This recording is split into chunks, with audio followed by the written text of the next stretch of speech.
There are large numbers of Ukrainian soldiers who are suffering from tuberculosis. It's reached epidemic dimensions. And these soldiers are being shipped around the battlefield without regard to the fact that they're infectious, causing this tuberculosis epidemic to spread very rapidly. Secondly, the medical support for the Ukrainian soldiers is not very good. That's not the fault of Ukrainian doctors and nurses. It's simply a fact that they're overwhelmed with wounded, overwhelmed with the requirement to move these people away from the battlefield. And then finally, you have large numbers of Ukrainian soldiers who are being forced into uniform, sent to the front with relatively little training. They don't have trained officers and non-commissioned officers. And the reports that we hear repeatedly are that they go forward, they take heavy fire, they find that they've been abandoned by any NCOs or officers that were given to them, and then they're essentially chopped into meat by the Russians. Some of them are giving up.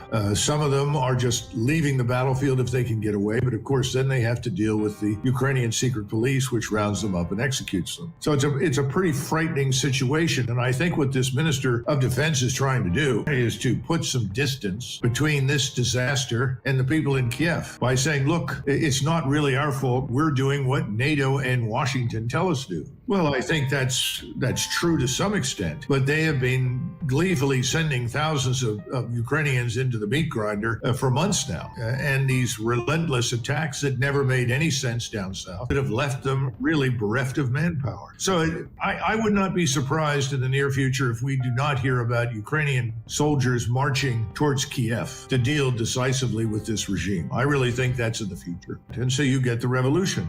I think this is where the Ukrainians are headed, unless there's peace. And I think they know that. I think the bunch in Kiev is worried about it. There's no doubt in my mind. And if you go to Kherson, this area that was evacuated, the Ukrainian secret police has set up quite a network there and is running around punishing people left and right for speaking Russian. I mean, imagine sending American police into Arizona or New Mexico and punishing someone who speaks Spanish. It's absurd. Well, this is what's been going on. And very, very deliberately, the Russians have targeted SBU headquarters, Ukrainian secret police headquarters in Kherson, with the goal of essentially killing them and knocking them out of business. This whole house of cards in Ukraine will collapse. It's going to collapse sooner than I think Washington realizes. The Russians were not at war with Ukraine. They were engaged in what they thought would be a punitive action to induce negotiations. It took them 3 or 4 months to figure out that wasn't going to happen. Now they are at war with Ukraine. Everything's changed. So the opportunity to make any of this material work in any reasonable or meaningful way is over. What's coming next are these Russian offensives. And I think with the recent changes in the Russian command structure, moving Gerasimov, the chief of the Russian General Staff, in to be the overall commander in Ukraine to ensure that Surovikin, who is still running the daily show, has everything that he wants and everything he needs, suggests to me that when they come, they're going to come soon within the next 3 or 4 weeks, because the ground is now largely frozen. It's going to be a crushing blow.